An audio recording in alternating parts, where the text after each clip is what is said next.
ಸಾಯಿರಾಮ್. ಆತ್ಮೀಯ ವೀಕ್ಷಕ ಬಾಂಧವರಿಗೆಲ್ಲ ಇವತ್ತಿನ ಜೀವನಾಮೃತ ಕಾರ್ಯಕ್ರಮಕ್ಕೆ ಸ್ವಾಗತ ಸುಸ್ವಾಗತ. ವೀಕ್ಷಕರೇ, ನಾವು ನವರಾತ್ರಿ ಪ್ರಯುಕ್ತ ದಶಮಹಾಕಾಳಿಯರ ಆರಾಧನೆಯನ್ನು ಮಾಡ್ಕೊಂಬರ್ತಾ ಇದ್ದೀವಿ. ಉದ್ಯಾಪನೆ ಮಾಡೋ ಒಂದು ವಿಚಾರದ ಬಗ್ಗೆ ಇವತ್ತು ತಿಳಿಸ್ಕೊಡ್ತೀನಿ. ವಿಜಯದಶಮಿ ಆದ ದಿನ 11ನೇ ದಿನಕ್ಕೆ ನಾವು ಉದ್ಯಾಪನೆ ಮಾಡಬೇಕು. ಯಾವ ರೀತಿ ಉದ್ಯಾಪನೆ ಮಾಡಬೇಕಪ್ಪ ಅಂತಂದರೆ, ಕಾಳಿ, ತಾರಾದೇವಿ, ಷೋಡಶಿ, ಭೈರವಿ, ಚಿನ್ನಮಸ್ತಾದೇವಿ, ಭುವನೇಶ್ವರಿ, ಧೂಮಾವತಿ, ಬಗಳಾಮುಖಿ ಮತ್ತು ಕಮಲಾದೇವಿ, ಮಾತಂಗಿ, ಈ 10 ಜನ ಕಾಳಿಯನ್ನು ನಾವು 10 ದಿವಸ ಪೂಜೆ ಮಾಡಿದ್ದೀವಿ. ಇವರು ವಾಪಸ್ಸು ಕಳಿಸ್ಬೇಕಾದ್ರೆ ಉದ್ಯಾಪನೆ ಮಾಡಬೇಕು. ಬೀಳ್ಕೊಡುಗೆ ಸಮಾರಂಭ ಅಂತ ಹೇಳ್ತಾರೆ. ಉದ್ಯಾಪನೆ ಅಂದ್ರೇನು? ಸೆಂಡ್ ಆಫ್ ಮಾಡೋದು. ಸೆಂಡ್ ಆಫ್ ಅಂದ್ರೇನು? ವಾಪಸ್ ಅವ್ರು ಕಳಿಸ್ಕೊಡೋದು. ಈ ಉದ್ಯಾಪನೆಯನ್ನು ಯಾವ ರೀತಿ ಮಾಡಬೇಕು ಅಂತಂದರೆ, 10 ತೆಂಗಿನಕಾಯಿ, ವಿಳ್ಯದೆಲೆ, ಅಡಿಕೆ 10 ಜನಕ್ಕೆ ಕೊಡುವಂಥದ್ದು. 10 ಜನ ಮುತ್ತೈದೆಯರಿಗೆ ಕೊಡುವಷ್ಟು 10 ತೆಂಗಿನಕಾಯಿ, ವಿಳ್ಯದೆಲೆ, ಅಡಿಕೆ, ₹1 2 5 ನಿಮಗೆ ಯಥಾಶಕ್ತಿ ದಕ್ಷಿಣೆ ಇಟ್ಟು, ಅವ್ರಿಗೊಂದು 4 ಬಳೆ, ಬಲಗೈಗೆ 2 ಅಥವಾ ಎಡಗೈಗೆ 2 ತೊಡ್ಕೊಳ್ಳೋಷ್ಟು ಬಳೆ, ಅಥವಾ ನಿಮ್ಗೆ ಅರ್ಧ ಡಜನ್ ಕೊಡ್ಬೋದು. ಬಲಗೈಗೆ ಒಂದು ಅರ್ಧ ಡಜನು 6, ಎಡಗೈಗೆ ಒಂದು ಅರ್ಧ ಡಜನ್ 6, ಒಟ್ಟಾರೆ ಹೇಳೋದಾದ್ರೆ 1 ಡಜನ್ ಬಳೆ, 1 ಅರ್ಶಿಣದ ಕೊಂಬು, ತೆಂಗಿನಕಾಯಿ, ವಿಳ್ಯದೆಲೆ, ಅಡಿಕೆ, ಬಳೆಗಳು, 1 ಅರ್ಶಿಣದ ಕೊಂಬು, ಅರ್ಶಿಣ ಕುಂಕುಮದ ಪ್ಯಾಕೆಟ್ ಕೊಡೋಕ್ಕಾಗಲಿಲ್ಲ ಅಂದರೆ ಅರ್ಶಿಣ ಕುಂಕುಮ ಓಪನ್ ಮಾಡಿಡಿ, ಅವರೇ ಹಣಗಿಟ್ಕೋತಾರೆ. ಇದಿಷ್ಟು ಕೈಲಿಟ್ಕೊಂಡು ಈ 10 ದಿವಸ ಏನು ಮಂತ್ರ ಹೇಳಿದಿರೋ ಅದನ್ನೆಲ್ಲ ಒಂದೊಂದು ಕಾಯಿಗೆ, ಕಾಳಿಗೆ 1 ಕಾಯಿ, ತಾರಾದೇವಿ 1 ಮಂತ್ರ, ಷೋಡಶಿ ದೇವಿಗೆ ಹೇಳಿದ್ದೀರ, ಷೋಡಶಿ ದೇವಿ 3ನೇ ಕಾಯಿ, 4ನೇ ಕಾಯಿ ಭೈರವಿ. ಹೀಗೆ 10 ಜನ ಕಾಳಿಯರು ಕೊನೆಯಲ್ಲಿ ಓಂ ರೀಂ ಅಷ್ಟಮಹಾಲಕ್ಷ್ಮಿಯೇ ನಮಃ, ಕೊನೆ ಕಾಳಿ ಮಹಾಲಕ್ಷ್ಮಿ, ಓಂ ರೀಂ ಅಷ್ಟಮಹಾಲಕ್ಷ್ಮಿಯೇ ನಮಃ, ಓಂ ರೀಂ ಅಷ್ಟಮಹಾಲಕ್ಷ್ಮಿ ಅಂತ 10 ಕಾಯಿಗೆ ಒಂದೊಂದು ಕಾಯಿಗೆ ಒಬ್ಬೊಬ್ಬರು ಕಾಳಿಯರ ಹೆಸರು ಹೇಳಿಬಿಟ್ಟು, ಈ ಒಂದು ಏನು ನೀವು ಕಳೆದ 10 ದಿವಸದಿಂದ ಮಾಡಿದಿರಲ್ಲ ಅದನ್ನೆಲ್ಲ ಮಾಡಿ ಮಂತ್ರ ಹೇಳಿ ಅದನ್ನು ನಿಮ್ಮ ಬಂಧು ಬಳಗ, ನಿಮ್ಮ ಅಕ್ಕ ತಂಗಿರು ಕೊಡಬಾರ್ದು ತಾಂಬೂಲ. ನಿಮ್ಮ ಗೋತ್ರದವ್ರಿಗೆ, ನಿಮ್ಮ ಮನೆಯವ್ರಿಗೆ ತಾಂಬೂಲ ಕೊಟ್ಕೋಬಾರ್ದು. ಅಲ್ಲಲ್ಲೇ ನಿಮ್ಮದು ದೋಷ ಸುತ್ತಾಡುತ್ತಾಗ. ಅದರಿಂದ ನಿಮ್ಮ ಗೋತ್ರದವರು ಅಲ್ಲದೇ ಇರೋರು, ನಿಮಗೆ ಸಂಬಂಧನೇ ಅಲ್ಲದೇದವರು ಅಂಥವರಿಗೆ 10 ಜನ ಸ್ತ್ರೀಯರಿಗೆ, ಮುತ್ತೈದೆ ಆಗಿರಬೇಕು ಅಂಥ ಸ್ತ್ರೀಗೆ ನೀವು ಹೇಗಾರು ಮಾಡಿ ಇದನ್ನು ಕೊಟ್ಟು ಅವ್ರಿಗೆ ನಮಸ್ಕಾರ ಮಾಡಿ. ಧೂಮಾವತಿ ಅಂತ ಒಂದು ಹೇಳಿದ್ದೆ ನಾನು, ಕಾಳಿ, ಅದನ್ನು ಮಾತ್ರ ಒಂದು ವಿಧವಾ ಸ್ತ್ರೀಗೆ ಕೊಟ್ಟರೆ ಭಾಳ ಒಳ್ಳೆಯದು. 9 ಮುತ್ತೈದೆ ಕೊಡಿ, ಇನ್ನೊಂದನ್ನು ವಿಧವೆ, ವೃದ್ಧೆ, ವಯಸ್ಸಾಗಿರೋ ವೃದ್ಧ ಸ್ತ್ರೀಗೆ ಅದು ಕೊಟ್ಟು ನಮಸ್ಕಾರ ಮಾಡ್ಕೋಬೇಕು ನೀವು. ಇದು ಮಾಡಿದ್ರೆ ಈ 10 ಜನ ಕಾಳಿಯರು ಹೋಗುವಾಗ ನಿಮ್ಗೆ ಆಶೀರ್ವಾದ ಮಾಡೋಗ್ತಾರೆ. ಇದು ಉದ್ಯಾಪನೆ, ಭಾಳ ಸಿಂಪಲಾಗಿ. ಅಯ್ಯೋ ನಂತರ ತೆಂಗಿನಕಾಯಿ ತರೋಕ್ಕಾಗಲ್ಲ, ಒಂದು ತೆಂಗಿನಕಾಯಿ ₹50 ಏನು ಮಾಡೋದಪ್ಪ ಅಂತಂತಾಗಿದ್ದರೆ, ಒಂದು ಹಣ್ಣು, ಯಾವುದಾದ್ರು ಒಂದು ಹಣ್ಣು, ಫಲ, ಅದರಲ್ಲೂ ಬಾಳೆಹಣ್ಣು ಭಾಳ ವಿಶೇಷ. ಬಾಳೆಹಣ್ಣಲ್ಲಿ 9 ಗ್ರಹಗಳಿರ್ತಾರೆ. ತೆಂಗಿನಕಾಯಿನಲ್ಲಿ ಸೂರ್ಯ, ಚಂದ್ರ, ಮಂಗಳ, ಬುಧ, ಗುರು, ಶುಕ್ರ, ಶನಿ, ರಾಹು, ಕೇತು ಹೇಗೋ, ಬಾಳೆಹಣ್ಣಲ್ಲಿ ಕೂಡ ಸೂರ್ಯ, ಚಂದ್ರ, ಮಂಗಳ, ಬುಧ, ಗುರು, ಶುಕ್ರ, ಶನಿ, ರಾಹು, ಕೇತುಗಳು ಇರ್ತಾರೆ. ಅದರಿಂದ ತೆಂಗಿನಕಾಯಿ ಕೊಡೋಕ್ಕಾಗಿಲ್ಲ ಅಂದರೆ ಇದು ಒಂದು ಫಲ. ಅದು ತೆಂಗಿನಕಾಯಿಗೆ ನಾರಿಕೇಲ ಅಂತಾರೆ, ಇದಕ್ಕೆ ಕದಲಿ ಫಲ ಅಂತಾರೆ. ಕದಲಿ ಅಂದರೆ ಬಾಳೆಹಣ್ಣು ಇಟ್ಟು ಕೊಡ್ಬೋದು.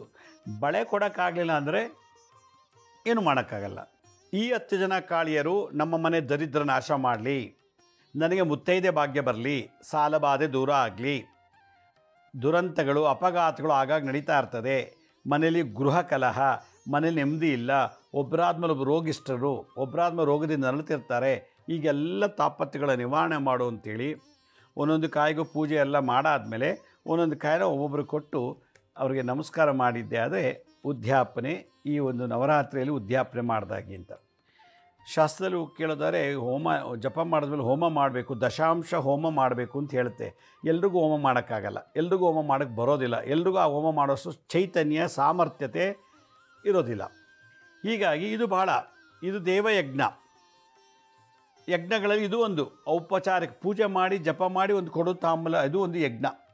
ಇದು ದೈವಿಕ ಯಜ್ಞ ಅಂತಾರೆ.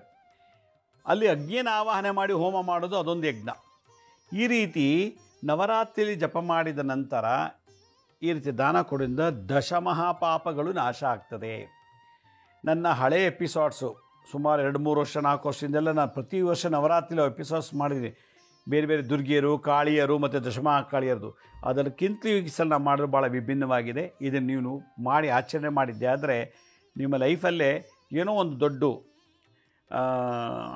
ನಮ್ಮ ಹತ್ರ ಡಿಗ್ರಿ ಇದೆ, ಯೂನಿವರ್ಸಿಟಿ ಡಿಗ್ರಿ ಇದೆ, ಕೋಟಿಗಟ್ಟಲೆ ಆಸ್ತಿ ಇದೆ, ಬಸ್ಸು, ಕಾರು, ಟ್ರೈನು, ಆಟೋ, ವೃಕ್ಷ ಮತ್ತು ಹೊಲ, ಗದ್ದೆ, ತೋಟ ಎಲ್ಲ ಇದೆ.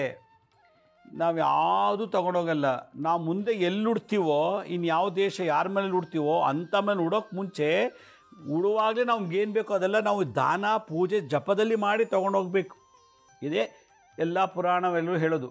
ನಾನೀಗ ನೆಕ್ಸ್ಟ್ ಬರ್ತಾ ಅಮೆರಿಕದಲ್ಲಿ ಉಡ್ತೀನಿ ಅಂದರೆ ನಾನು ಅಲ್ಲಿ ಉಡಬೇಕಾದ್ರೆ ನಮ್ಮ ಅಪ್ಪ ಹೆಂಗಿರ್ತಾರೋ, ನಮ್ಮ ಅಮ್ಮ ಹೆಂಗಿರ್ತಾರೋ, ನನ್ನ ಜೊತೆ ಒಡಹುಡ್ತಾರೋ, ಎಷ್ಟಿರ್ತಾರೋ, ಏನು ಕತೆಯೋ, ಕಾರ್ ಇರುತ್ತೋ, ಫ್ರಿಜ್ ಇರುತ್ತೋ, ಟಿ ವಿ ಇರುತ್ತೋ, ಸೈಟ್ ಇರುತ್ತೋ, ಮನೆ ಇರುತ್ತೋ ಗೊತ್ತಿಲ್ಲ. ಅದೆಲ್ಲನೂ ನಾನೇ ಅಲ್ಲಿ ಹುಟ್ಟಿದ ಮೇಲೆ ಎಲ್ಲ ನಾನೇ ಪಡ್ಕೋಬೇಕು ಅಂದರೆ ಈ ಜನ್ಮದಲ್ಲೆಲ್ಲ ನಾನು ಜಪ, ತಪ, ದಾನ, ಯಾತ್ರೆ ಎಲ್ಲ ಮಾಡಿದ್ರೆ ಮಾತ್ರ ಅಲ್ಲಿ ನಂಗೆ ಲಭ್ಯ. ಇಲ್ಲನೇ ಕಸ ಗುಡಿಸೋದು, ತರಕಾರಿ ಮಾರೋದು, ಹೂ ಮಾರೋರು, ಎಳ್ನೀರು ಮಾರೋರು, ಬೀದಿ ಈ ಥರದೇ ಹುಟ್ಟುಬಿಡ್ತೀನಿ ನಾನು. ಯಾವ ಸುಖಗಳಿಲ್ಲ. ಎಲ್ಲ ಸುಖಕ್ಕೂ ಹೋರಾಟ ಮಾಡಬೇಕು. ಈ ಜನ್ಮದಲ್ಲಿ ಮಾಡಿಲ್ಲ, ಮುಂದಿನ ಜನ್ಮದಲ್ಲಿ ಸಿಗೋದಿಲ್ಲ. ಈ ಜನ್ಮದಲ್ಲಿ ಒಬ್ರು ದಾನ ಕೊಟ್ಟಿಲ್ಲ, ನಾನು ಮುಂದಿನ ಜನ್ಮ ಯಾರೂ ನನಗೆ ಏನು ಗಿಫ್ಟ್ ಕೊಡಲ್ಲ. ಈ ಜನ್ಮ ಒಬ್ರಿಗೆ ಊಟ ಹಾಕಿಲ್ಲ, ನೆಕ್ಸ್ಟ್ ಬಂದಂಗೆ ಊಟನೇ ಸಿಗಲ್ಲ. ಭಿಕ್ಷೆ ಬೇಡಬೇಕು, ಕೂಲಿ ಮಾಡಬೇಕು.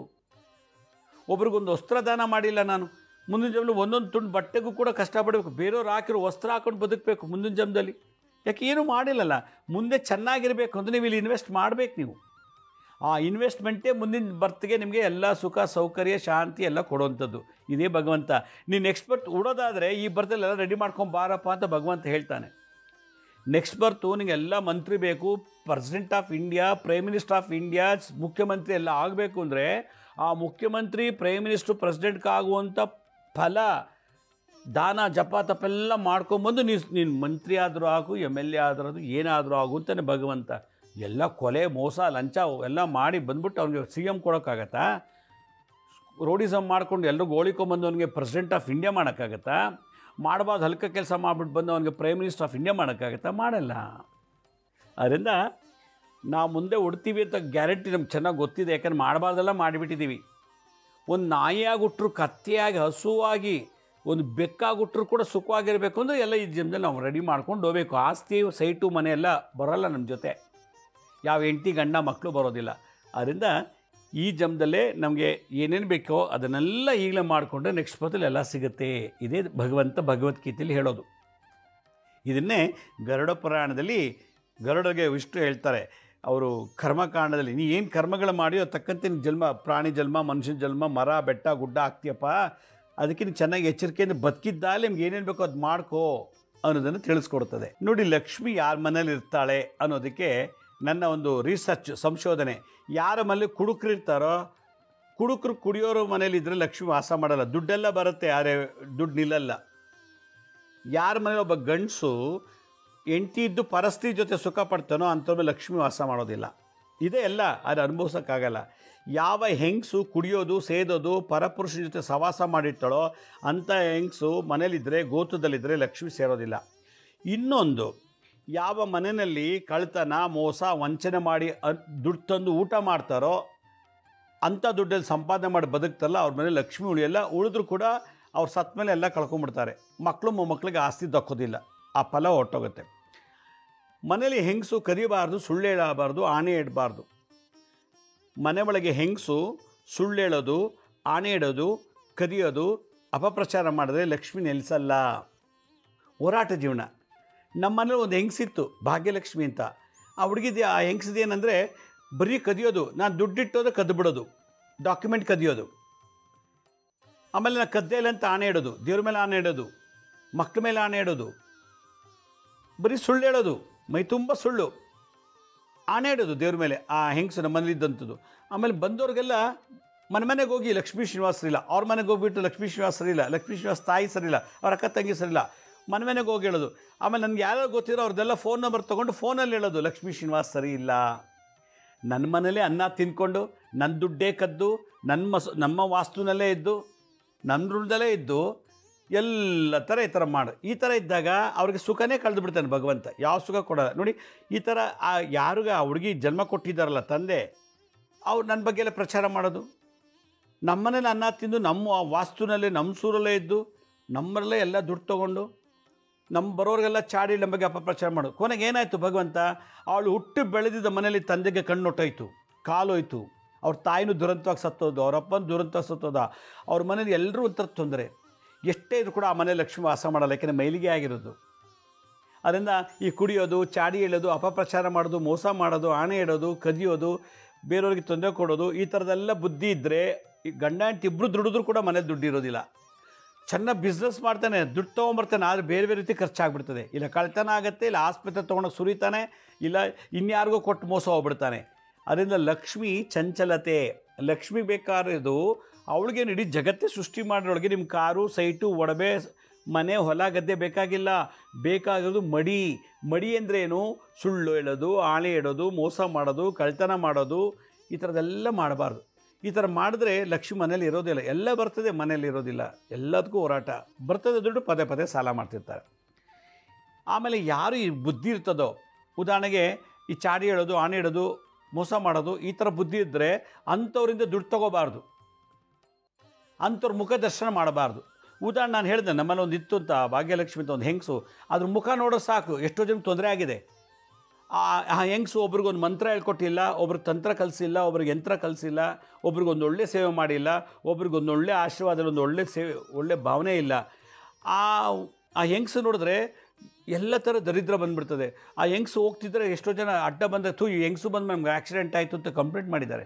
ಈ ಯಮ್ಮನ ಮುಖ ನೋಡಿದ ತಕ್ಷಣ ನಮಗೆ ದರಿದ್ರ ಬಂತು ಅಂತಾರೆ. ಆ ಯಮ್ಮನ ಮುಖ ನೋಡಿ ಅವ್ರ ಜೊತೆ ಸೇದೋರಿಗೆಲ್ಲ ಆಕ್ಸಿಡೆಂಟ್ ಆಗಿದೆ, ಅವ್ರ ಜೊತೆ ಸಹವಾಸ ಇಲ್ದವ್ರಿಗೆಲ್ಲ ಸತ್ತೋಗಿದ್ದಾರೆ, ಏನೇನೋ ಅಡಚಣೆ ಆಗಿಬಿಟ್ಟಿದೆ. ಯಾಕೆ ಹೇಳಿ?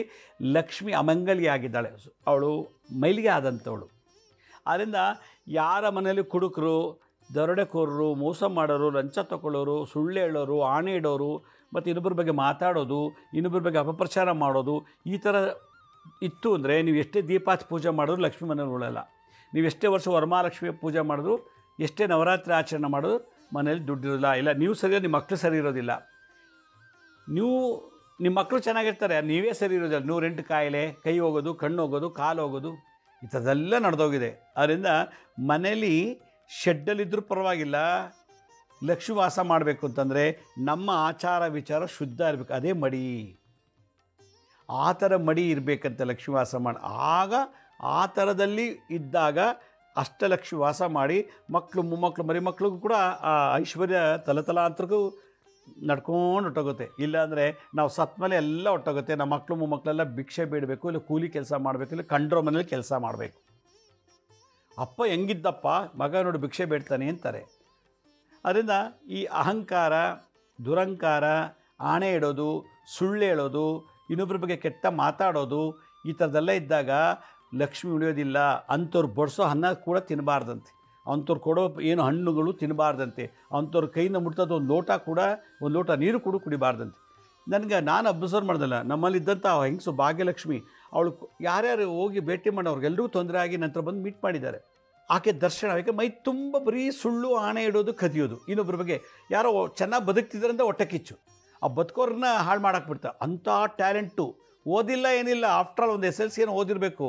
ಆ SLC ಕ್ವಾಲಿಫಿಕೇಷನ್ಗೆ ಎಂಥ ಕ್ರಿಮಿನಲ್ ಮೈಂಡು ಅಂದರೆ ಇವತ್ತು ಅವಳಿಗೆ ಯಾವ ಸುಖನೂ ಕೂಡ ಭಗವಂತ ಕೊಟ್ಟಿಲ್ಲ. ಅಪ್ಪನ ಕಣ್ಣೋಯ್ತು, ಕಾಲೋಯ್ತು, ಅಮ್ಮ ಒಂಥರ ಸತ್ತರು, ಮನೇಲಿ ಅವರ ಅಣ್ಣ ತಮ್ಮಂದು ಎಲ್ಲರೂ ವಿಚಿತ್ರ ಆಗಿದೆ, ಎಲ್ಲ ಇದ್ರೂ ಒಂಥರ ದರಿದ್ರ. ಈ ಥರ ದೋಷ ನಾವು ಎಲ್ಲಿ ಹುಟ್ಟಿ ಬೆಳೆದಿದ್ದೀವೋ ಅಲ್ಲಿಗೂ ತಟ್ಟುತ್ತೆ, ನಾವು ಎಲ್ಲಿ ವಾಸ ಮಾಡ್ತಿದ್ದೀವೋ ಅಲ್ಲೂ ಅನುಭವಿಸ್ಬಿಡ್ಬೇಕಾಗತ್ತೆ. ಆದ್ದರಿಂದ ನಾವು ಯಾರಾದರೂ ದರ್ಶನ ಮಾಡಿದ್ರೆ ಅವ್ರ ಮುಖ ದರ್ಶನದಿಂದ ನಮ್ಗೆ ಅದೃಷ್ಟ ಬರಬೇಕು ಅಂದರೆ ಅವರಲ್ಲಿ ಒಳ್ಳೆ ಎನರ್ಜಿ ಇರಬೇಕು, ಅವರಲ್ಲಿ ಒಂದು ಎಕ್ಸ್ಟ್ರಾರ್ಡಿನರಿ ಪವರ್ ಇರಬೇಕು. ಆ ಥರ ಪವರ್ ಬರಬೇಕು ಅಂತಂದರೆ ಈ ಜಪ, ತಪ, ದಾನ, ಧರ್ಮಗಳನ್ನು ಮಾಡಬೇಕು. ಸುಳ್ಳು, ಆಣೆ, ಮೋಸ ಮಾಡೋದು, ಕುಡಿಯೋದು, ಕದಿಯೋದು ಇವೆಲ್ಲ ಬಿಟ್ಟು ಅಂದರೆ ಕೋಟಿಗಟ್ಟಲೆ ಆಸ್ತಿ ಇದು ಕೂಡ ಒಬ್ಬ ಕುಡುಕನಿಗೆ ಎಷ್ಟು ಬೇಗ ಕಳ್ಕೊಬೋದು ಹೇಳಿ.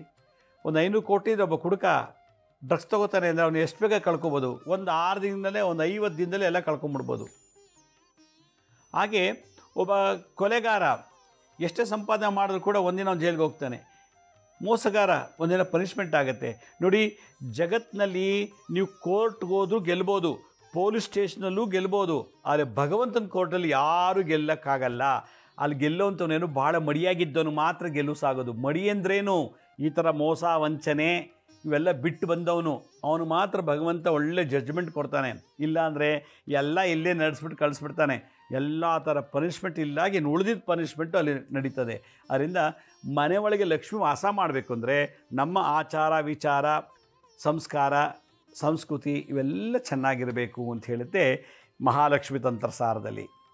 ಅದರಿಂದ ಈ ದರೋಡೆ ಮಾಡಿ, ಮೋಸ ಮಾಡಿ, ಕೊಲೆ ಮಾಡಿ, ರೇಪ್ ಮಾಡಿ, ಲಂಚ ತೊಗೊಂಡು ಎಲ್ಲ ಮಾಡಿ ದುಡ್ಡು ಮಾಡಿ ಇಟ್ಟಿರ್ತೀವಿ. ಅದು ನಮ್ಮ ಮುಂದಿನ ಜನ್ಮ ಹೆಂಗಿರ್ಬೋದಾಗಾರೆ, ಮುಂದೆ ಎಲ್ಲಿಡ್ತೀವಿ, ಮೇಲೆ ಹೆಂಗೆ ನಡ್ತೀವಿ, ನಾವು ಸತ್ಮೇಲೆ ನಮ್ಮ ಮಕ್ಳಿಗೆ ಹೆಂಗಾಗತ್ತೆ ಈ ಥರ ಎಲ್ಲ ಮಾಡಿದ್ಮೇಲೆ, ಅಲ್ಲಿಗೆ ಅರ್ಥ ಗುರುವಿನ ಬಲ ಇಲ್ದಿರೋದಕ್ಕೆ ಇವಂಗೆಲ್ಲ ನಾವು ಆಟ ಆಡ್ತೀವಿ.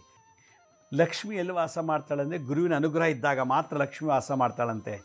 ನಂತರ ಕಾರಿದೆ, ಎಕರೆಗಟ್ಟಲೆ ಜಮೀನಿದೆ, ತೋಟ ಇದೆ, ಫಾರ್ಮ್ ಹೌಸ್ ಇದೆ, ಆಮೇಲೆ ಸೈಟ್ಗಳು, ಬೇಕಾದಷ್ಟು ಬಿಲ್ಡಿಂಗು, ಒಳ್ಳೆ ಗಂಡ ಹೆಂಡತಿ ಮಕ್ಕಳು, ಅಪ್ಪ ಅಮ್ಮ ಸ್ನೇಹಿತರು ಜೋರಾಗಿದ್ದಾರೆ.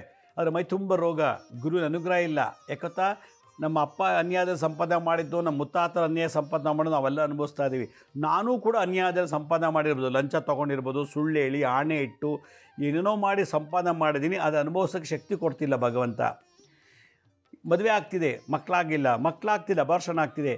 ನೋಡಿ, ಗುರು ನಮ್ಮ ಜಾತಕದಲ್ಲಿ ನೀಚನಾದಾಗ, ವಕ್ರನಾದಾಗ, ಗುರು ಕೆಟ್ಟ ಗ್ರಹ ಜೊತೆ ಸೇರಿದಾಗ, ಪಾಪ ಜೊತೆ ಸೇರಿದಾಗ ನಮಗೆ ಪಾಪ ಗ್ರಹಗಳು ಕುಡಿಯೋದು, ಸೇದೋದು, ಕಳ್ಕೊಳ್ಳೋದು, ಡ್ರಗ್ಸ್ ತೊಗೊಳ್ಳೋದು ಶುರುವಾಗ್ಬಿಡ್ತದೆ. ಗುರು ಶತ್ರು ಜೊತೆ ಸೇರಿದಾಗ ಎಲ್ಲರೂ ಶತ್ರು ಆಗಿಬಿಡ್ತಾರೆ. ಅದರಿಂದ ಗುರು ಎಲ್ಲ ಇದೆ, ಹೆಂಡತಿ ಮಕ್ಕಳು ಕಾರು ಬಂಗ್ಲೆ ಎಲ್ಲ ಇದೆ, ಅನುಭವಿಸೋಕ್ಕೆ ಆಗ್ತಿಲ್ಲ. ಎಲ್ಲ ಕೋರ್ಟು ಪೊಲೀಸ್ ಸ್ಟೇಷನ್ಗೆ ಅಲಿತಾ ಇದ್ದೀವಿ. ಒಬ್ರಿಗೊಬ್ರು ಮಾತಾಡಲ್ಲ, ಒಬ್ರಿಗೊಬ್ರು ಬೇರೆ ಆಗಿಬಿಟ್ಟಿದ್ದೀವಿ. ಬಾಂಧವ್ಯ ಬಂದು ಮಾಟ ಮಂತ್ರಗಳು ಮಾಡಿಸ್ತಾರೆ, ಭೂತ ಪ್ರೇತಗಳ ಬಾಧೆ, ಇವ್ರ ಬಗ್ಗೆ ಚಾಡಿ ಹೇಳೋದು, ಹಿಂಗೆ ಮಾಡಿ ಒಂದಿನ ಸತ್ತೋಗ್ತೀವಿ. ಅದರಿಂದ ಏನು ಲಾಭ? ಇದು ಒಂದು ಬದುಕ. ಅದರಿಂದ ಗುರುವಿನ ಅನುಗ್ರಹ ಇರಬೇಕು. 9 ಗ್ರಹಗಳಲ್ಲಿ ಗುರು ಬಹಳ ವಿಶೇಷವಾದ ಗ್ರಹ.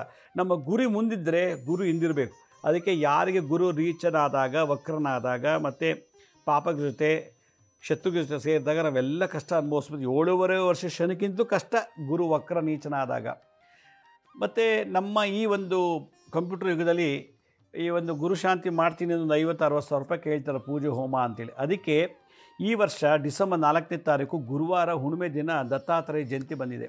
ಆ ದತ್ತಾತ್ರೇಯ ಜಯಂತಿ ದಿವಸ ನಾವು ಏನು ಮಾಡ್ತಾಯಿದ್ದೀವಿ ಅಂದರೆ 1008 ದಂಪತಿಗಳನ್ನು 1008 ದಂಪತಿಗಳು 108 ಬ್ರಹ್ಮಚಾರಿಗಳು 108 ಈ ಬ್ರಹ್ಮಚಾರಿನ ಕೂರಿಸಿ ನಿಮ್ಮ ಕೈಯಲ್ಲಿ ಇದಕ್ಕೆ ಪಾತ್ಪೂಜೆ ಮಾಡಿಸಿ, ಪ್ರಾಣ ಪ್ರತಿಷ್ಠಾಪನೆ ಮಾಡಿ, 64 ರೀತಿ ಮುದ್ರಾ ಮಂತ್ರ ತಂತ್ರದಿಂದ ಪೂಜೆ ಮಾಡಿಸಿ, ಇದಕ್ಕೆಲ್ಲ ಅಭಿಷೇಕ ಎಲ್ಲ ಮಾಡಿಸ್ತೀವಿ. ಆಮೇಲೆ ಕಲಾಶಕ್ತಿ ಹೋಮ ಮಾಡಿದ ಕಲಾಶಕ್ತಿ ತುಂಬಿ, ಅಪಮೃತ್ಯು ದೋಷ, ಆಕ್ಸಿಡೆಂಟು, ಭೂಕಂಪ, ಸುನಾಮಿ ಮತ್ತು ದುರ್ಮರಣ, ಆತ್ಮಹತ್ಯೆಗಳ ಬರಬಾರ್ದು ಅಂದರೆ ದತ್ತಾತ್ರೇಯ ಒಂದು ಅಂಶ ಇದೆ, ಶಿವನ ಸ್ವರೂಪ, ಅದು ಮೃತ್ಯುಂಜಯ ಹೋಮ ಮಾಡಿ, ಮದುವೆ ಆಗಿಲ್ಲ, ಮಕ್ಕಳಿಲ್ಲ, ಕುಜದೋಷ, ಕಾಳಸರ್ಪ ದೋಷ, ಮಾಟ ಮಂತ್ರ ತಂತ್ರ ಬಾಧೆಗಳಿಂದ ನರಳ್ತಾ ಇತ್ತು ಅಂದರೆ ಲಕ್ಷ್ಮೀ ನರಸರ ಹೋಮ ಮಾಡಿದ್ದಕ್ಕೆ ಅದಕ್ಕೆ ಶಕ್ತಿ ತುಂಬಿ, ಗುರು ಶತ್ರುಗಳ ಜೊತೆ ಸೇರಿದಾಗ ಮನೆ ಮಂದಿ ಎಲ್ಲರೂ ಶತ್ರುಗಳು, ಅದಕ್ಕೆ ಸುದರ್ಶನ ಹೋಮ ಮಾಡಿ, ಗುರು ಬಲ ಜಾಸ್ತಿ ಆಗಲಿಕ್ಕೆ ದತ್ತಾತ್ರೇಯ ಹೋಮ ಮಾಡಿ ಇದನ್ನು ನಿಮಗೆ ಕೊಡ್ತಾ ಇದ್ದೀವಿ. ಇದನ್ನು ಇಟ್ಟು ದಿನ ಬೆಳಗ್ಗೆ ಒಂದು ದಳ ಹೂವು ಹಾಕಿ, ಒಂದು ತುಳಸಿ ಹಾಕಿ, ಊದುಬತ್ತಿ ಆರತಿ ಮಾಡಿಬಿಟ್ರೆ ಸಾಕು. ಈ ಪಾದಕಲ್ಲಿ ಮನೇಲಿತ್ತು ಅಂದರೆ ಗುರು ಒಬ್ಬ ವಾಸ ಮಾಡಿದಾಗೆ. ಎಲ್ರಿಗೂ ಗುರು ಸಿಗಲ್ಲ, ಎಲ್ಲ ಜಾತಿಗೂ ಗುರುಗಳಿಲ್ಲ. ಅದಕ್ಕೆ ನೀವೇ ಸ್ವಯಂ ಪ್ರತಿಷ್ಠಾಪನೆ ಮಾಡಿರೋ ಗುರುಗಳನ್ನ ಇದು ಇಟ್ಕೊಂಡು ಪೂಜೆ ಮಾಡ್ಬೋದು. ಇದಕ್ಕೆ 32 ವೆರೈಟಿ ಅಧಿವಾಸ ಮಾಡ್ತೀವಿ. ಅಧಿವಾಸ ಅಂದರೆ ನೆನೆಸೋದು, ಹಾಲಲ್ಲಿ, ಮೊಸರಲ್ಲಿ, ತುಪ್ಪದಲ್ಲಿ, ನವಧಾನ್ಯದಲ್ಲಿ ಹೀಗೆಲ್ಲ ನೆನೆಸಿ ಆಮೇಲೆ ನಿಮ್ಮ ಕೈಲಿ ಕೊಟ್ಟು ಪೂಜೆ ಮಾಡಿಸ್ತೀವಿ. ಇದು ಭಾಳ ವಿಶೇಷವಾದದ್ದು. ಹುಣ್ಣಿಮೆ ಡಿಸೆಂಬರ್ 4ನೇ ತಾರೀಕು ಗುರುವಾರ ತುಮಕೂರಲ್ಲಿ ಮಾಡ್ತಾಯಿದ್ದೀವಿ ನಮ್ಮ ಸಂಸ್ಥೆ ವತಿಯಿಂದ. ಇದಕ್ಕೆ ಆಸಕ್ತಿ ಇರೋರು ಆ ಸ್ಕ್ರೀನ್ ಮೇಲೆ ತೋರಿಸ್ತಾ ಇರೋ ಲಿಂಕಲ್ಲಿ ಕ್ಲಿಕ್ ಮಾಡಿ ಇದನ್ನು ನೀವು ರಿಜಿಸ್ಟರ್ ಮಾಡ್ಕೋಬೇಕು. ಕೆಲವೇ ಸೀಟ್ಗಳು ಮಾತ್ರ ಉಳಿದಿದೆ. ಇದು ಕೊಡೋ ದುಡ್ಡನ್ನು ನಾವು ಉಚಿತ ಅನಾಥಾಶ್ರಮ, ಉಚಿತ ವೃದ್ಧಾಶ್ರಮ, ಉಚಿತ ಗುರುಕುಲ ಮತ್ತು ಪಾಂಡುರಂಗ ದೇವಸ್ಥಾನ ಜೀರ್ಣೋದ್ಧಾರಕ್ಕೆ ಇದನ್ನು ನಾವು ಉಪಯೋಗಿಸ್ತಾ ಇದ್ದೀವಿ. ಆದ್ದರಿಂದ ನೀವು ಕೊಡೋ ಭಿಕ್ಷೆ ಭಾಳ ವಿಶೇಷವಾದಂಥ ಸೇವೆಗಳಿಗೆ ವಿನಿಯೋಗ ಆಗುತ್ತೆ. ಈ ಒಂದು ಪಾದಕೆಗಳನ್ನು ರಿಜಿಸ್ಟರ್ ಮಾಡ್ಕೋಬೇಕು ಅಂದರೆ ಆ ಲಿಂಕನ್ನು ಕ್ಲಿಕ್ ಮಾಡಿ. ಅದರಲ್ಲಿ 2012 ಮತ್ತು 2014 ಮಾಡಿದ್ವಿ. ಸಾವಿರಾರು ಜನ ಕೂತು ಪಾದಪೂಜೆ ಮಾಡಿ IAS IPS MLA ಎಲ್ಲ ಆಗಿದ್ದಾರೆ, MP ಗಳಲ್ಲಾಗಿದ್ದಾರೆ, ಒಳ್ಳೊಳ್ಳೆ ಉದ್ಯೋಗದಲ್ಲಿದ್ದಾರೆ. ಭಾಳ ಜನಕ್ಕೆ ಒಳ್ಳೆಯದಾಗಿದೆ. ಅದರ ಹಿಸ್ಟ್ರಿ ಎಲ್ಲ ವೆಬ್ಸೈಟಲ್ಲಿದೆ, ನೀವು ಅದನ್ನು ನೋಡಿದ್ರೆ ನಿಮ್ಗೆ ಐಡಿಯಾ ಬರುತ್ತೆ. ಮತ್ತು ನಾನು ಇನ್ನು ಮುಂದೆ ಪ್ರತಿ ಶನಿವಾರ ಭಾನುವಾರ ಮಾತ್ರ ಟಿ ವಿಲಿ ಬರ್ತೀನಿ. 8:30 ಕಾರ್ಯಕ್ರಮ ಮಾಮೂಲಿನಂತೆ. ಪ್ರತಿ ಶನಿವಾರ ಭಾನುವಾರ ಇನ್ನು ಮುಂದೆ 8:30ಗೆ ಕಾರ್ಯಕ್ರಮ ಬೆಳಗ್ಗೆ ಶುರು ಮಾಡ್ತೀವಿ ಮಾಮೂಲಿನಂತೆ. ಇನ್ನು ಉಳಿದಿದ್ದೇನಲ್ಲ, ನೀವು ನಮ್ಮ ಶಿರಡಿ ಸಾಯಿ ಭಿಕ್ಷಾ ಕೇಂದ್ರ ಯೂಟ್ಯೂಬ್ ಚಾನಲ್ನಲ್ಲಿ ಎಪಿಸೋಡ್ಸ್ನ ನಾವು ಅಪ್ಲೋಡ್ ಮಾಡ್ತಾ ಬರ್ತೀನಿ, ಅಲ್ಲಿ ನೋಡಿ. ಮತ್ತು ಇಂಗ್ಲೀಷಲ್ಲೂ ಒಂದು ಕೂಡ ಚಾನಲ್ ಓಪನ್ ಮಾಡ್ತಾಯಿದ್ದೀವಿ, ಮುದ್ರಾ ಮಂತ್ರ ಎಂಥ ತಂತ್ರ ಅಂಥೇಳಿ. ಅಲ್ಲೂ ಕೂಡ ಭಾಳ ವಿಶೇಷವಾದಂಥ ಎಪಿಸೋಡ್ಸ್ನ ನಾನು ಅಪ್ಲೋಡ್ ಮಾಡ್ತಾ ಹೋಗ್ತೀನಿ. ಇನ್ಮೇಲೆ ನಾನು ಪ್ರತಿ ಶನಿವಾರ ಭಾನುವಾರ 8:30ಗೆ ಈ ಸಿರಿಕರ್ಣ ವಾಹಿನಿಯಲ್ಲಿ ಮಾಮೂಲಿನಂತೆ ಟಿ ವಿ ಕಾರ್ಯಕ್ರಮ ಕೊಡ್ತೀನಿ. ಇನ್ನು ಉಳಿದಿದ್ದೀನಲ್ಲ ನೀವು ವೆಬ್ಸೈಟಲ್ಲಿ ನಮ್ಮ ಯೂಟ್ಯೂಬ್ ಚಾನಲ್ ನೋಡಬೇಕು. ಇನ್ನೊಂದು ಭಾಳ ವಿಶೇಷ ಏನಪ್ಪ ಅಂತಂದರೆ, ನನ್ನ ಯೂಟ್ಯೂಬ್ ಚಾನಲ್ನಲ್ಲಿ ಭಾಳ ವಿಶೇಷವಾದಂಥ ಕೆಲವು ನಿಮಗೆ ಗೊತ್ತಿಲ್ಲದಿರುತ್ತೆ ಕೆಲವು ಸಬ್ಜೆಕ್ಟ್ನ ನಾನು ಯೂಟ್ಯೂಬ್ನಲ್ಲಿ ಅಪ್ಲೋಡ್ ಮಾಡಬೇಕು ಅಂತ. ಯಾಕಂದರೆ ಅದಕ್ಕೆ ಸಂಬಂಧಪಟ್ಟಂಥ ಸ್ಥಳಗಳಿಗೆ ಹೋಗಿ ಅಲ್ಲೇ ಅದನ್ನು ನಾನು ಡೆಮೋ ಮಾಡಿ ತೋರಿಸಿ ನಿಮಗೆ ಒಂದು ಜ್ಞಾನಾರ್ಚನೆ ಮಾಡಬೇಕು ಅಂತ ಇದ್ದೀನಿ.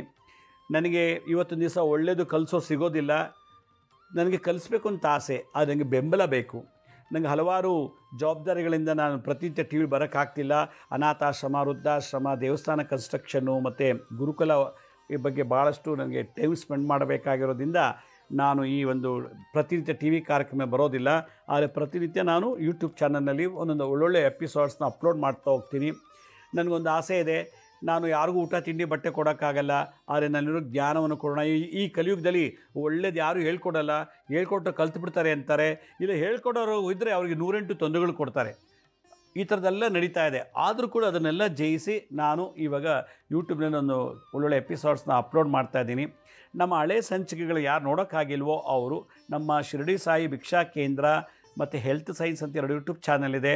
ಈ ಜೊತೆಗೆ SSBK ಜ್ಞಾನೋದಯ ಅಂತ ಒಂದು ಮ್ಯೂಸಿಕ್ ಚಾನಲ್ ಇದೆ. 3ಕ್ಕೂ ಸಬ್ಸ್ಕ್ರೈಬ್ ಮಾಡ್ಕೊಳ್ಳಿ. ಪಕ್ಕದಲ್ಲಿರೋ ಬೆಲ್ ಬಟನ್ ಪ್ರೆಸ್ ಮಾಡಿ, ನೋಡಾದ್ಮೇಲೆ ಲೈಕಿನ ಬಟನ್ ಪ್ರೆಸ್ ಮಾಡಿ. ಆಮೇಲೆ ಆ ಲಿಂಕನ್ನು ನಿಮ್ಮ ಬಂಧು ಮಿತ್ರರಿಗೆ ವಾಟ್ಸಪ್ ಮುಖಾಂತರ, ಇಮೇಲ್ ಮುಖಾಂತರ ಶೇರ್ ಮಾಡಿ. ಗುರುಜಿ ಲಕ್ಷ್ಮೀ ಶ್ರೀನಿವಾಸ್ ಅಂತೇಳಿ ಫೇಸ್ಬುಕ್ಕು, ಇನ್ಸ್ಟಾಗ್ರಾಮು, ಟ್ವಿಟ್ಟರ್ಲು ಕೂಡ ನಾವು ಅಪ್ಲೋಡ್ ಮಾಡ್ತಿರ್ತೀವಿ. ಅಪಾಯಿಂಟ್ಮೆಂಟ್ಸ್ ಬೇಕಿದ್ದರೆ ಮಾತ್ರ, ಈಗಾಗಲೇ ಭಾಳಷ್ಟು ಎಪಿಸೋಡ್ ಮಾಡಿದ್ದೀನಿ, ಅದರಲ್ಲಿ ನಿಮ್ಗೆ ಒಳ್ಳೆಯದಾಗತ್ತೆ. ಅಕಸ್ಮಾತ್ ಬೇಕಿತ್ತು ಅಂದರೆ ಆ ಸ್ಕೀಮ್ ಮೇಲೆ ತೋರಿಸ್ತಾರೆ ನೋಡಿ, www.lakshmisrinivas.in ಅಂತ ನೀವೇ ಲಾಗಿನ್ ಆಗಿ ಯಾವ ಡೇಟ್ ಯಾವ ಟೈಮ್ ನೀವು ಅಪಾಯಿಂಟ್ಮೆಂಟ್ ಬುಕ್ ಮಾಡ್ಕೋಬೋದು ಅಂತ ಹೇಳ್ತಾ, ನಾನು ನಿಮ್ಮನ್ನು ಮತ್ತೆ 4ನೇ ತಾರೀಕು 5ನೇ ತಾರೀಕು ಇದೇ ಅಕ್ಟೋಬರ್ 4ನೇ ತಾರೀಕು ಶನಿವಾರ ಮತ್ತು 5ನೇ ತಾರೀಕು ಭಾನುವಾರ ಬೆಳಗ್ಗೆ ಮೀಟ್ ಮಾಡ್ತೀನಿ. ಅಲ್ಲಿವರೆಗೂ ನನ್ನ ನಮಸ್ಕಾರ. ಸಾಯಿರಾಮ್.